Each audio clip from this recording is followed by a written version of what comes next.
네, 오늘 예수께서 우리를 부르시다, 예수께서 우리를 부르시다, 이런 제목으로 하나님의 말씀을 나누도록 하겠습니다.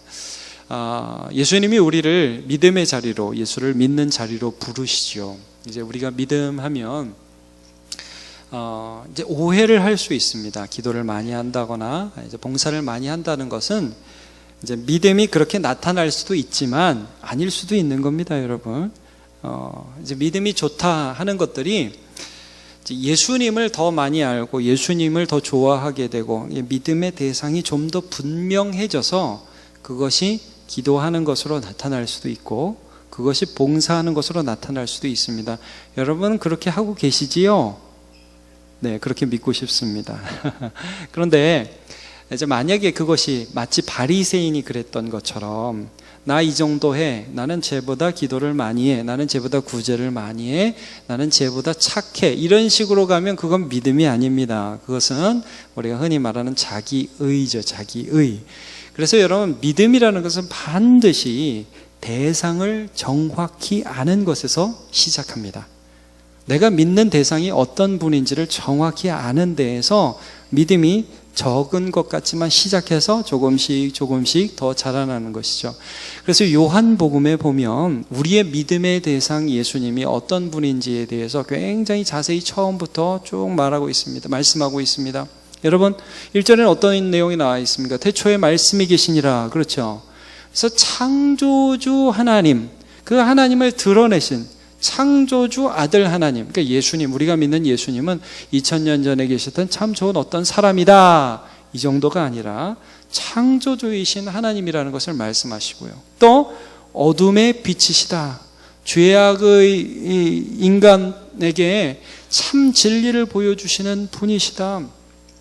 구약 성경이 그렇게 가리켜 왔던, 모세로부터 율법이 주어졌지만 은혜와 진리는 예수 그리스도로 말미암았다, 구약이 그렇게 가리키던 분이 그분이다 라고 말씀하였고, 그 다음에 세례 요한은 어떻게 말씀을 전합니까? 세례 요한은 사실 구약 시대의 그 마지막 선지자 역할을 했다고 그랬죠. 율법과 선지자의 마지막 역할, 예수님을 가리키는 마지막 역할.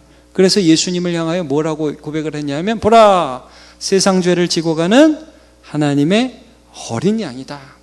그 다음 우리가 지난주에 살펴봤던 것처럼 내가 물로 세례를 베풀 때 성령이 그 위에 머무시는 것을 보면 나한테 세례를 베풀라고 명령하시던 그 하나님께서 분명히 말씀하셨다. 그가 성령으로 세례를 베푸는 분이시다.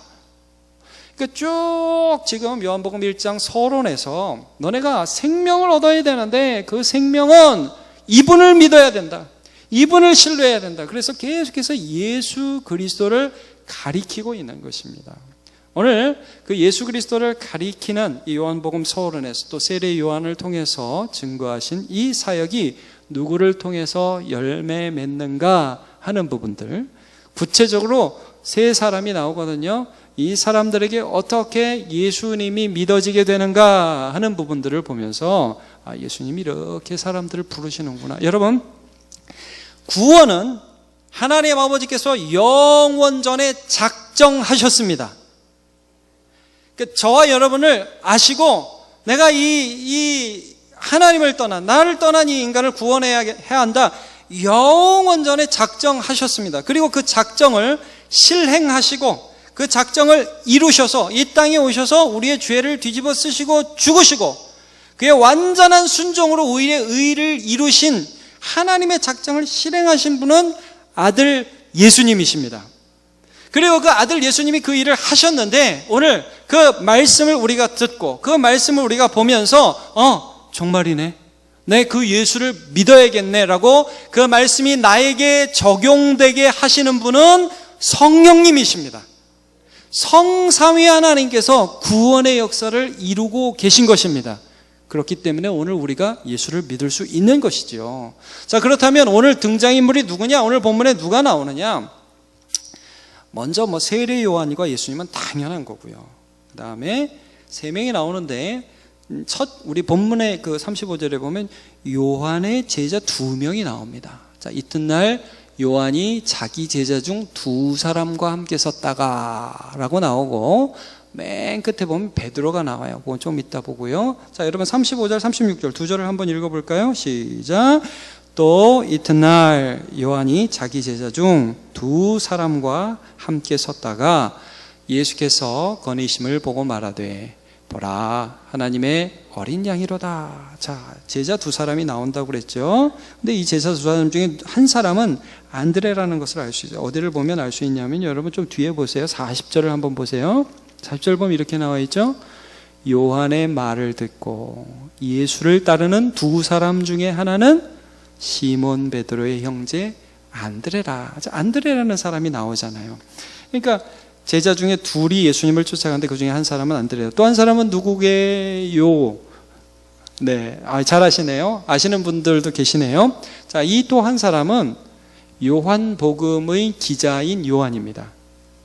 요한복음에는요, 자기가 썼는데 자기 이름을 기록하지 않아요. 나중에 여러분 계속 보시면 예수께서 사랑하시는 제자 이런 식으로 자기를 대신해서 설명합니다. 이 책에 요한이 나올 때는 세례 요한은 그 12사도 중에 한 명인 요한과 다르죠.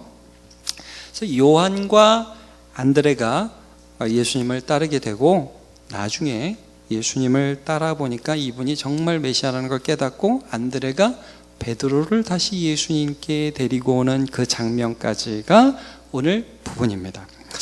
자, 근데 여기서 우리가 좀 전에 봤지만 이 말씀 예수께서 거니심을 보고 요한이 보라 하나님의 어린 양이다 라는 증거를 하니까 그 말을 듣고 이 두 사람이 예수님을 따라갔습니다. 자, 37절 두 제자가 그의 말을 듣고 예수를 따르거늘 그렇게 되어 있죠.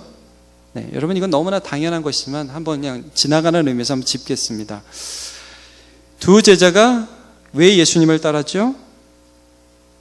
그의 말을 들었습니다.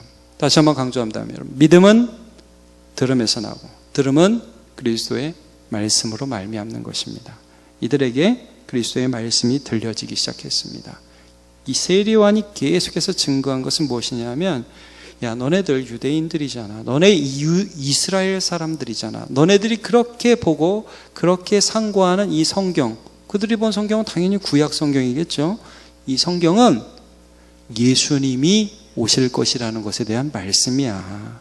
여자의 아들, 유월절 어린 양, 너네가 제사한 어린 양들 다 예수 그리스도에 대한 예표야. 요한복음 5장 39절에 보면 너희가 성경에서 영생을 얻는 줄 생각하고 성경을 연구하거니와 이 성경이 곧 예수님에 대하여 증언하는 것이니라고 정확하게 말씀하고 있습니다. 이 말씀을 계속해서 하나님의 어린 양, 세상 죄를 지고 가는 하나님의 어린 양, 성령으로 세례를 베푸실 요엘서의 말씀이 이루어지게 하실 그분이 바로 이분이야 말씀을 듣는데 이 두 제자가 그럼 이분을 따라가야겠네 라는 마음이 들었어요. 여러분 그게 아주 작지만 믿음이라는 거예요. 믿음. 자, 그래서 이 둘이 예수님을 따라갑니다. 이 부분에 대해서 조금만 좀 설명을 좀 덧붙이겠습니다. 여러분 지금 여기 안드레가 나오고 요한이 나오잖아요. 그리고 성경을 보시면 여기도 안드레의 형제가 베드로죠. 이 남의 나라 말이라 좀 헷갈립니까 여러분? 그래서 한번 잘 기억하시면 들어보세요. 베드로와 안드레가 형제입니다. 그리고 요한과 야고보가 형제입니다. 이 네 명은 직업이 어부예요. 여러분 어부. 그래서 여러분 아마 이렇게 많이 아실 거예요. 베드로와 야고보와 요한과 안드레를 예수님이 언제 부르셨죠? 여러분 혹시 생각나십니까? 자, 마가복음 한번 볼게요. 마가복음 1장에 한번 보세요. 여러분 고기는 딱 손에 끼워 놓으시고 그 바로 앞에 마가복음이 있습니다. 마가복음 1장 맨 앞에 보시면요 16절에 이 어부들을 부르시는 장면이 이렇게 되어 있습니다. 여러분 혹시 교회 오실 때 성경을 못 가져오신 분들 뒤에 성경이 빛이 되어 있으니까 보시면 되겠습니다. 16절 갈릴리 해변으로 지나가시다가 시몬과 그의 형제 안드레 나오죠. 자, 바다에서 그물 던지는 것을 보시니 그들은 어부라. 예수께서 이르시되 나를 따라오라 내가 너희로 사람을 낚는 어부가 되게 하리라 하시니. 그물을 버려두고 따릅니다. 근데 자, 이렇게 시몬과 안드레를 부르시고 그 다음에 19절 보면 조금 더 가시다가 누구를 만납니까? 세베대 아들 야고보와 그의 형제 요한을 보십니다. 그들 배에서 그물을 깁는데 부르시니까 따라옵니다. 그러니까 여러분, 이걸 좀 자세히 말씀하신 게 누가복음 5장인데 누가복음 5장은 안 찾을게요. 우리가 이거 알죠? 베드로가 요것도 되게 간단하게 설명한 거고요. 누가복음 5장에 보면 이런 부분이 나오죠. 베드로가 밤새도록 고기 잡으려고 그물 던졌어요. 고기를 잡아요? 못 잡아요? 못 잡아요. 그래가지고 허탈해 있는데 예수님이 베드로 배워가지고 말씀 전한다고 그래서 말씀 전하고 나서 야, 잡은 게 좀 있냐? 못 잡았어요. 깊은 데로 가서 던져봐라. 뭐 잡은 건 없지만 말씀에 의지해서 한번 해보겠습니다. 깊은 데로 가서 던졌더니 부진장 많이 잡혔더라. 주여 나를 떠나소서 나는 죄인이로소이다. 나를 따라오너라. 내가 너로 사람을 낚는 어부가 되게 하리라. 그래가지고 베드로, 요한, 야고보, 안드레 다 예수님의 제자가 되었죠. 맞죠? 여러분, 그게 누가복음 5장과 마가복음 1장에 기록되어 있는데, 그러면 우리가 요한복음에서는 무엇을 말씀합니까? 이 일이 있기 전에 이미 베드로와 요한과 야고보, 안드레는 예수님을 만난 적이 있다는 것입니다. 그러니까 여러분, 요한과 안드레는요, 사실 어부 직업을 버린 건 아니에요. 풀타임 요한 제자가 아니었어요. 이런 거 있죠? 어부 일하고 끝나면 가서 좀 말씀 듣고, 뭐 좀 시간 내서 좀 강의도 듣고, 이분이 뭔가 있는 것 같은데. 그럼 여러분, 요한과 안드레는 왜 예수님을 따라갔을까요? 어부인데, 오늘도 우리 예배하러 오신 여러분 많은 일들이 있는데 이 자리에 나오셨죠? 저와 여러분 어쩌다가 교회에 오시게 되셨어요? 뭔가 예수님을 의지하고 싶은 마음이 있으셔서 오셨죠? 네. 아마도 요한과 안드레는 이런 고민이 있었을 것 같아요. 당시에 로마의 식민지였으니까. 여러분, 우리나라도 일제시대를 살던 그런 사람들은 다 이런 마음의 고민들이 있잖아요. 아니, 하나님, 어떻게 저런 나쁜 나라에 그런 지배를 받고 우리가 있을 수 있습니까? 저희를 해방해 주세요. 이제 그런 것들이 그들의 마음이 있었잖아요. 그러니까 요한과 안드레도 아마 물고기 잡는 그런 일들을 하고는 있었지만 마음속에는 끊임없는 질문. 하나님, 우리나라는 뭔가요? 나는 뭔가요? 아니, 물고기 잡아서 뭐하죠? 이런 갈등들이 있었던 것 같아요. 그래서요, 예수님을 따르면서도 실제로 예수님이 십자가 달리시기 바로 전에 예수님의 인기가 최고로 상승했을 때, 많은 사람들이 예수님이 왕 될 거라고 착각했을 때에 그들이 이런 말로 예수님께 질문을 합니다. 마가복음 10장 37절을 보면요, 여짜오되 주의 영광 중에서 여기서 우리는 세베대의 두 아들인 요한과 야고보를 가리킵니다. 우리를 하나는 주의 우편에 하나는 좌편에 앉게 하여 주소서. 영의정 좌의정 되게 하여 주시옵소서. 이게 뭡니까? 나는 이 고통스러운 현실 속에서 벗어나서 한번 뭐 좀 해보고 싶습니다. 이런 욕망이 그들 가운데 있었다는 거죠. 예, 동기가 그렇게 꼭 좋은 것 같지는 않았습니다. 난 좀 너무 힘드니까 좀 한탕 해보고 싶어요. 한 자리 해보고 싶어요. 이런 마음이 그들 안에 있었다는 것입니다. 예수님이 실제로 십자가에 달리시고 부활하셔서 와, 이제는 진짜다. 이제는 정말 예수님 판이 나오겠구나 라고 생각을 하고서 그들이 또 어떤 질문을 하느냐. 사도행전 1장 6절을 보면요, 주께서 이스라엘 나라를 회복하심이 이때니까. 예수님, 이제 이스라엘 나라가 로마 이기는 거 맞아요? 세계사 한번 다시 쓰실래요? 이런 질문을 한 거죠. 근데 예수님 뭐라고 말씀하셨어요? 때와 기한은 아버지께 있는 것이다. 너희는 약속하신 것을 기다려라. 오직 성령이 너희에게 임하시면 너희가 권능을 받고 예루살렘과 온 유대와 사마리아와 땅 끝까지 이르러 내 증인이 되리라. 그러니까 여러분, 이런 거죠. 그들은 계속해서 무언가 예수님께 바라는 게 있었어요. 이것 좀 해주면 좋겠어요.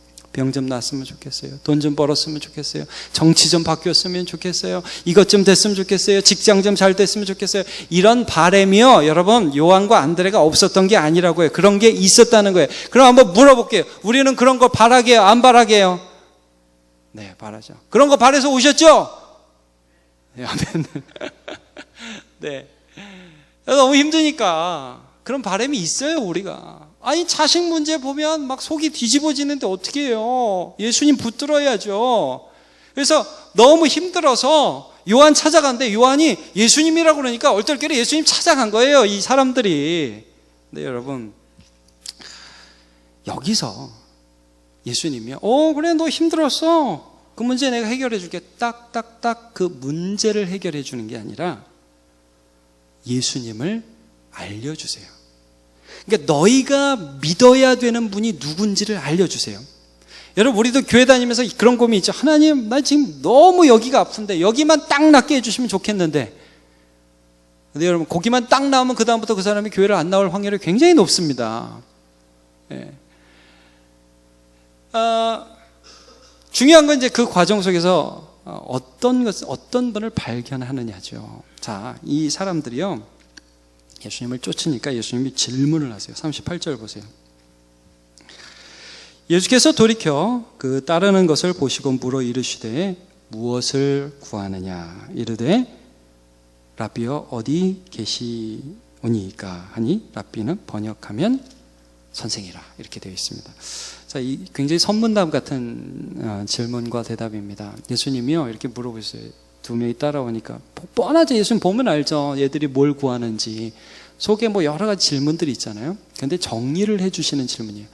야, 요한아, 안드레야, 너 뭐 때문에 나 따라오니? 여러분, 이렇게 물어보면 굉장히 저도 당혹스러울 것 같아요. 만약에 저한테 예수님이, 야, 건이야, 너는 왜 나를 믿니? 그러면 순간 당황하겠죠. 주님, 뭘 달라고 그럴까? 이 기회에 기회를 잡아야 되는데 고민하겠죠. 근데 여러분, 이들이 얼떨결에 굉장히 중요한 대답을 했어요. 너 뭘 구하니? 라고 하니까 그들이 뭐라고 대답했죠? 좀 전에 보셨죠?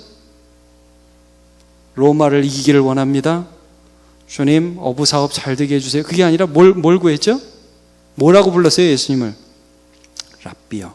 여러분, 오늘 본문에 괄호치고 번역하면 뭐다 이게 3번 나오는데 다 중요합니다. 오늘은 2개만 다룰 텐데 예수님을 지금 뭐라고 고백하냐면 선생이라고 고백합니다. 여러분, 이건 진실한 고백입니다. 아직 예수님이 그들에게 주님이 아니에요. 여러분, 교회를 다닙니다. 제가 여기서 피 터지게 소리치죠. 여러분, 예수님이 십자가에 달려 우리의 모든 죄를 도말하시고 죽으셨다가 저와 여러분의 죄를 죄를 다 도말하시고 다시 살아계셔서 저와 여러분의 주님이 되십니다. 남의 얘기로 들렸던 적이 있습니까? 없습니까? 여러분, 잘 생각해요. 그게 남의 얘기로 들릴 때가 있습니다. 아직은 잘 모르는 거예요. 하나님의 어린 양이 뭔지. 아니, 도대체 이분이 어떻게 성령으로 세례를 주는지 몰라요, 요한과 안드레는. 근데 가라니까 간 거예요. 여러분, 그것도 믿음입니다.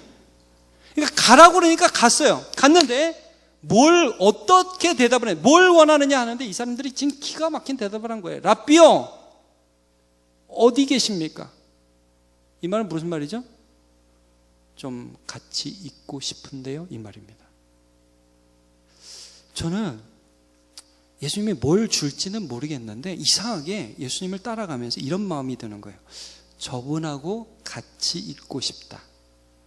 여러분, 이거 굉장히 중요한 것입니다. 예수 믿는 건요, 예수님한테 뭘 얻어내는 것이 아니라 예수 안에 거하는 것입니다. 아멘입니까? 그러면서 믿음이 자라나요. 여러분, 이 사람들이 이러니까 예수님이 뭐라고 대답하셨어요? 그 다음에 뭐라고 대답하셨죠? 39절에 예수께서 이르시되 와서 보라. 누구한테 오라고요? 예수께로. 여러분, 예수께서 늘 그렇게 말씀하세요. 내게로 오라, 내게로 오라. 그리고 뭘 보라는 거예요? 나를 보라는 거예요. 그리고 그들이 가서 계신 데를 보고. 그래서 성경에 여기 계신 데가 어딘지가 안 나오잖아요. 왜? 예수가 핵심이니까. 장소가 핵심이 아니에요. 여러분, 예수와 함께 있었다는 게 중요한 것입니다. 그러니까 거기에 가서 거함의 때가 10시쯤 되었다. 10시는요, 여러분, 항상 유대인의 시계는 반대로 보셔야 됩니다. 10시라는 것을 반대로 보면, 대각선으로 보면 몇 시죠? 3시요. 자, 10시의 반대면 4시겠죠? 오후 4시에 함께 있었다는 거예요. 그러니까 아마 그 밤을 같이 보냈던 것 같습니다. 그 밤을 같이 보낸 결론이 무엇이냐? 41절 보시면요. 결론이 어떻게 나느냐? 41절 같이 한번 보죠. 시작. 그가 먼저 자기의 형제 시몬을 찾아 말하되 우리가 메시아를 만났다 하고, 메시아는 번역하면 그리스도라. 기름 부음 받은 하나님이 세운 구원자. 자, 좀 전에는 예수님을 어떻게 불렀어요? 라비어, 선생님. 근데 하루 있어 보니까 어떻게 바뀌어요? 메시아, 그리스도로 바뀌어요. 여러분, 이게 하나님이 우리를 그리스도에 대한 믿음으로 부르시는 역사입니다. 여러분, 이렇게 함께 있어 보면 그 사람이 어떤 사람인지 알게 되죠. 굉장히 좋은 사람이라고 선전을 받아가지고 함께 있어 봤는데 있어 보니까 허당이더라. 그러면 너무 웃기잖아요. 근데 예수님과 함께 있어 보니까 예수님이 그리스도라는 것을 알게 됩니다. 도대체 밤에 무슨 일이 있었던 것인가? 안 나오니까 모르죠. 도대체 안드레와 요한은 예수님과 만나면서 어떤 일을 겪었길래 이 밤이 지난 다음에 자기 형제부터 찾아가, 제일 가까운 사람 찾아가가지고, 야, 빨리 와. 내가 그리스도를 만났어. 메시아야. 진짜야. 거짓말이야. 요한이 한 말이 정말 다 맞았어. 성경이 말씀하시는 그분을 우리가 만났다니까 막 흥분해서 간 거예요. 도대체 밤에 무슨 일이 있었던 거예요? 여러분 혹시 이렇게 전도해 보셨어요? 갑자기 예배 드리고 하나 일을 경험하고, 야, 내가 예수 믿어보니까 야, 다른 거 다 아니더라. 예수가 진짜더라. 예수가 그리스도더라. 야. 예. 성경을 통해서 목사님이 막 피 터지게 얘기할 때는 내가 잘 몰랐는데 진짜 그 예수 붙들고 살아보니까 예수가 그리스도 맞더라야. 그 일이 저와 여러분에게 일어나야 될 줄로 믿습니다. 자, 여러분 4장을 한번 보세요. 요한복음 4장. 도대체 그날 밤에 무슨 일이 있었길래 안드레와 요한이 그렇게 흥분했는지는 잘 나오지 않지만, 여러분 예수님을 만난 사람들은 아주 독특한 일들을 경험했어요. 추측할 수 있는 것입니다. 나중에 우리가 요한복음 4장을 좀 더 자세히 보겠지만, 여기 보면 예수님께서 한 사마리아 여인을 만나시는 그런 장면이 기록되어 있습니다. 자, 3절. 유대를 떠나서 다시 갈릴리로 가실새 사마리아를 통과하여야 하겠는지라. 사마리아라는 혼혈 민족이 살고 있는 지역이었습니다. 그런데 거기에 야곱의 우물이 있었습니다. 야곱이 판 우물이 있었고, 그 다음에 거기서 예수님은 길 가시다가 피곤해서 우물 곁에 있는데 누가 오느냐? 누가 예수님 옆에 오느냐? 우연 같죠. 근데 사마리아 여자 한 사람이 물을 기르러 옵니다. 근데 때가 언제였느냐 하면 6절 끝에 보면 때가 몇 시였습니까? 6시. 6시면 아시겠죠? 대각선으로 보시면 12시. 그러니까 한낮, 대낮, 굉장히 뜨거울 때에 한 여자가 물을 길어 오는 것을 예수님을 만나게 합니다. 여러분, 이 여자가 물 길러 왔죠? 근데 누가 보내신 겁니까? 하나님이 보내셔서 또 예수님이 부르셔서 그 자리에 온 것입니다. 자, 물을 좀 달라 예수님이 하십니다. 이제 대화가 시작되는데요.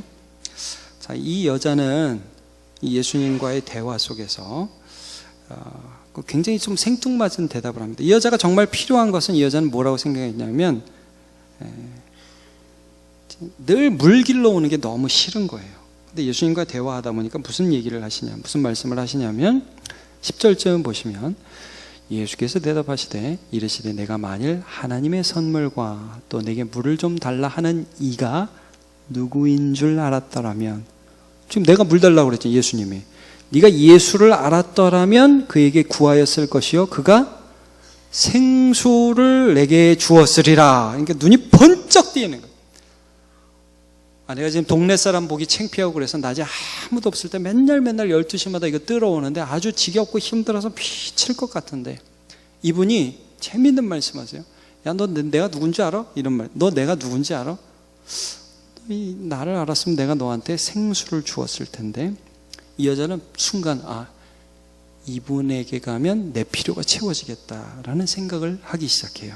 그래서 예수님 대화를 시작하죠. 그래요? 우물은 깊은데 어떻게 당신이 이렇게 줄 수 있어요? 아니야, 나는 내가 주는 물을 마시면 그 물을 먹으면 영생하도록 솟아나서 전혀 목마르지 않아. 그물 좀 주세요. 갑자기 예수님이 이렇게 말씀하시죠. 남편 데려와. 갑자기 이 여자가 이제 속이 상하는 거예요. 참, 저 남편 없어요. 예수님이 뭐라고 그러시죠?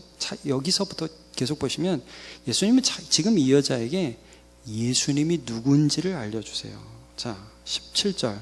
내가 남편이 없다는 말이 옳도다. 너에게 남편이 5이 있었고 지금 있는 자도 내 남편이 아니니 내 말이 참되도다. 이 여자가 딱 들으니까 뻥 찌는 거. 어떻게 나를 알지? 아마도 안드레와 요한에게 비슷한 일이 있었던 것 같아요. 예수님과 함께 있으면서 예수님 그냥 얼떨결에 요한이 따라가 그래서 따라가 보니까 아는 거예요. 우리가 다음 주에 그 부분을 좀 살펴볼게요. 이 여자가 자기를 아는 예수님을 딱 만난 거예요. 어떻게 나를 알지? 선지자시네요. 그러면서 자기에게 있던 영적 갈급함이 나오기 시작해요. 저 같은 죄인도 하나님이 사랑하시는지 전 그게 궁금해요. 저 하나님 앞에 예배하고 싶어요. 근데 유대인들은 예루살렘에서 예배하라고 그러는데요. 아니 우리 이 산 야곱의 우물도 여기 있고 여기서 예배하면 안 되나요? 예수님이 예수님의 권위로 하나님의 아들의 권위로 말씀하십니다. 이 산에서도 말고 예루살렘에서도 말고 아버지께 예배할 때거는 신령과 진정으로 예배하는 자들은 아버지께 예배할지어다. 그러니까 이 여자가 충격을 받는 거예요. 아니 이분이 누구시지? 만약에 메시아 그리스도 하나님이 보내시는 그분이 오신다면 그분이 모든 것을 알려주실 거라고 제가 듣고 알고 있어요. 예수님 뭐라고 그랬어요? 너하고 말하는 내가 그리스도다. 이 여자의 반응이 어떻게 되는지 보실까요? 28절을 한번 보세요. 28절과 29절 두 절을 한번 읽어봅시다. 시작. 여자가 물동이를 버려두고 동네로 들어가서 사람들에게 이르되 내가 행한 모든 일을 내게 말한 사람을 와서 보라. 이는 그리스도가 아니냐 하고 이 여자의 마음에 물이 아니라 물을 주실 수 있는 분,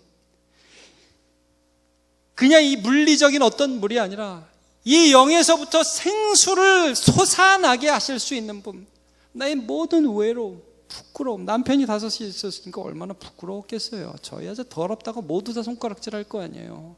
그런데 이런 나의 모든 부끄러움을 씻으시고 받아주시는 그리스도를 만난 기쁨들이 속에서 올라나오는데 물동이 내버려 두고 갔다잖아요. 여기 여러분, 이때는 바가지가 비쌌을 때일 거란 말입니다. 물동이가 요즘처럼 1,000원, 2,000원 할 때가 아닙니다. 물동이 버려두고 사람들한테 가서 야, 내가 행한 모든 것들을 말한 이분을 만나봐라. 그분이 그리스도가 아니냐. 막 기쁨이 넘쳐나는 거예요.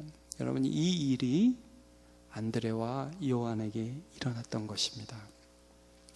여러분, 예수 만나면요, 처음에는 어떤 필요를 가지고 예수님께 나오지만 결국은 예수님이 가장 중요한 분이라는 걸 깨닫게 됩니다. 여러분, 간단하게 우리 한번 마가복음 5장을 한번 보도록 하겠습니다.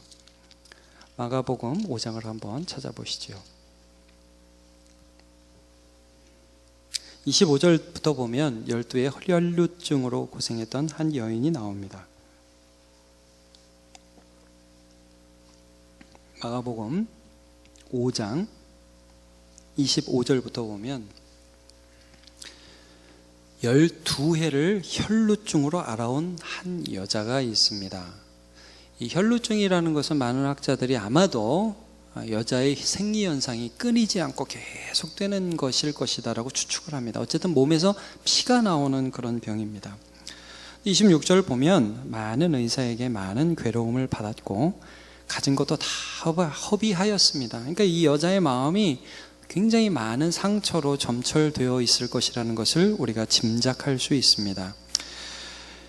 더 중화해졌대요. 끝에 보니까 이게 의사를 만나 갈수록 더 힘들어지고 더 힘들어지는 이런 차에 27절 너무 중요한 말씀이 여기 하나 있습니다. 첫 문장만 같이 읽어보죠. 시작. 예수의 소문을 듣고, 여기까지 다시 한번 시작. 예수의 소문을 듣고. 여러분, 이게 중요한 구절입니다. 나는 너무 힘든데 이게 나아지지가 않아요. 그런데 예수라는 분이 여기 오셨다.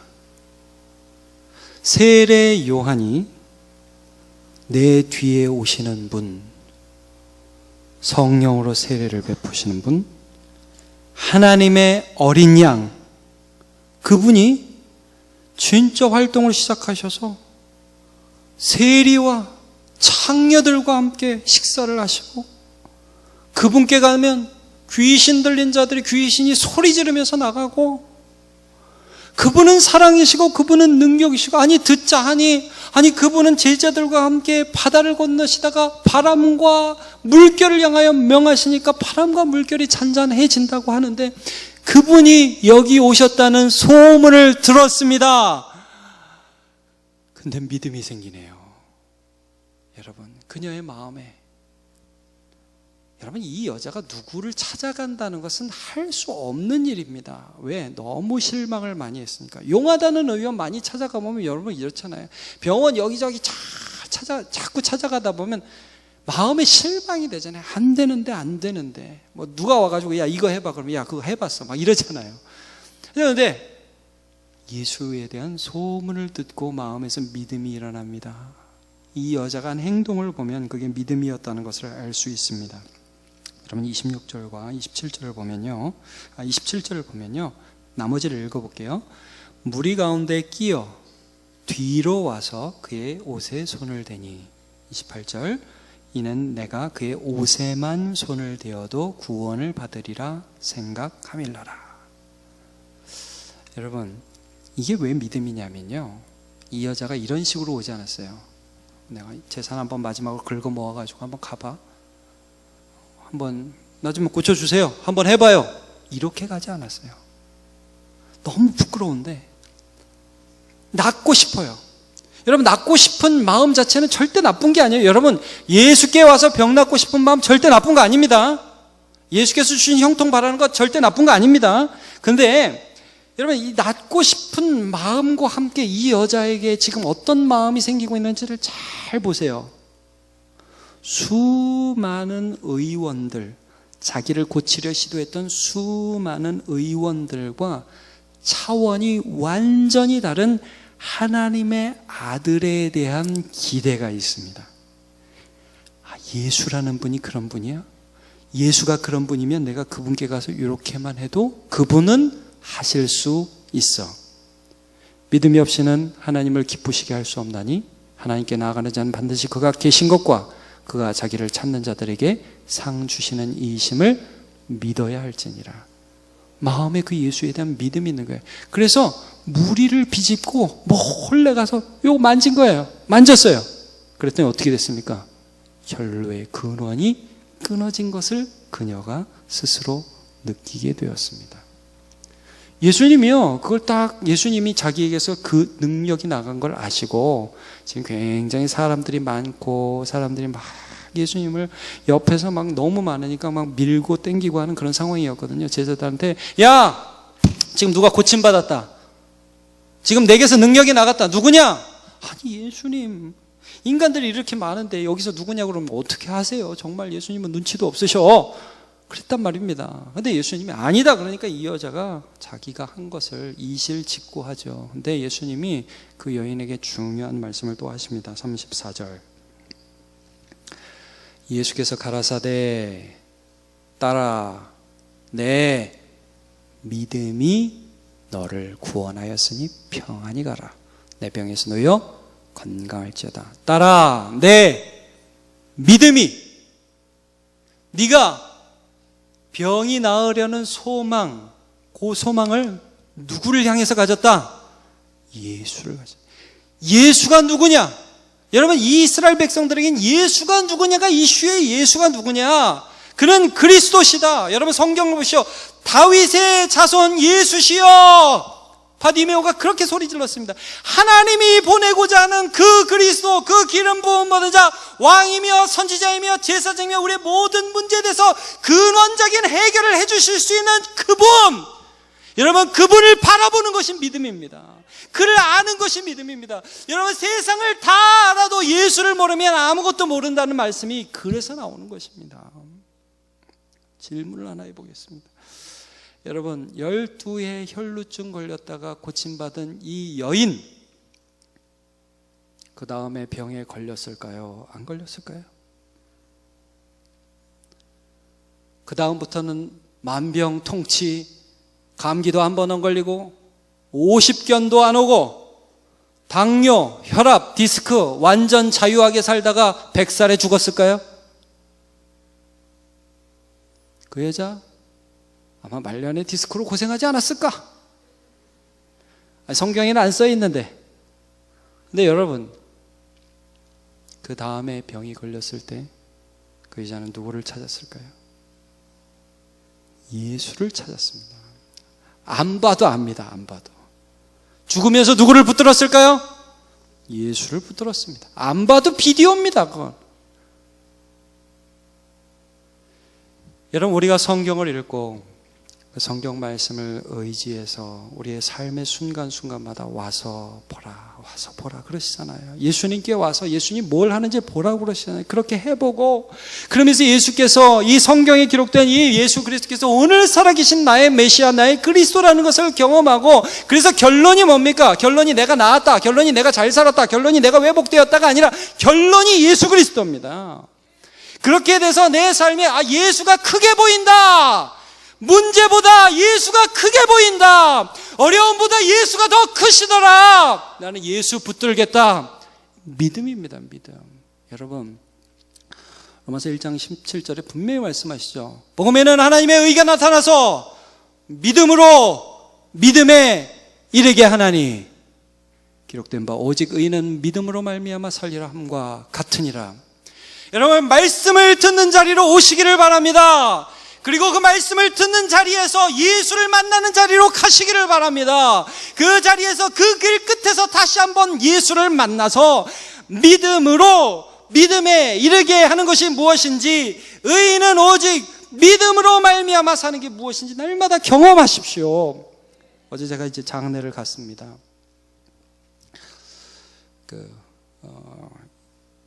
갔는데 좀 특이한 게 하나 있더라고요. 보통 여러분 그 장례 가면 영정사진이 제일 이쁠 때 사진, 제일 멋있을 때 사진 이렇게 증명사진처럼 올려놓잖아요. 근데 어제 가서 보니까 그 영정사진이 84세로 돌아가셨는데 그 마포에 보면 월드컵 경기장에 그 하늘공원 있죠? 갈대밭 거기에 이제 그분이 돌아가시기 전에 매 거기를 가셨대는데 이렇게 하늘을 보면서 갈대밭에서 스냅 사진을 찍은 거를 영정 사진으로 하셨더라고요. 그러면서 하늘 보고 있는 거 나 이거 영정 사진으로 해달라고 그렇게 해놓고 이제 가셨어요. 근데 제가 이렇게 쭉 보면서 분위기들이 그렇게 나쁘지 않더라고요. 여러분, 예수 믿는 사람들의 장례식은 좀 다른 거 알죠? 물론 슬프고 물론 섭섭하지만 그래도 하늘 소망이 있잖아요. 그래서 제가 모르겠어요. 아주 그 가정을 제가 자세히 알지 못하기 때문에 자세히는 말씀드릴 수 없지만 제가 보면서 예수 믿는 게 다르긴 다르다 그런 생각이 들었어요. 제가 장례식장 많이 가잖아요. 이제 장례식장 가서 예배 많이 드리는데 가서 가끔 보면 예수 안 믿는 분들 우시는 거 보면 저러다 우시는 저분이 돌아가시겠다 그런 생각이 들 정도로 막 우셔요. 엄마 막 그러시는데 살아계실 때 잘하는 게 여러분 최고의 효도입니다. 근데 제가 이렇게 보면서도 느낀 게 있어요. 여러분, 죽으면 뭐가 남는지 아십니까? 예수가 남습니다. 여러분, 오늘 하는 사업과 오늘 하는 공부와 오늘 하는 모든 관계가 다 끝나면 거기서 뭐가 남는지 아십니까? 예수가 남습니다. 사람들은 사진이 남는다고 사진 열심히 하는데 사진도 없어지더라고요, 결국. 오늘 우리 예배하는 저와 여러분 모두에게 바울의 이 고백이지요. 내가 내게 유익하던 모든 것을 다 해로 여김은 그리스도 예수를 아는 지식이 가장 고상함이라는 이 말씀이 이루어지고, 결국은 믿음의 자리로, 더 큰 믿음의 자리로 부르시는 예수님을 날마다 경험하는 저와 여러분 되시기를 축복합니다.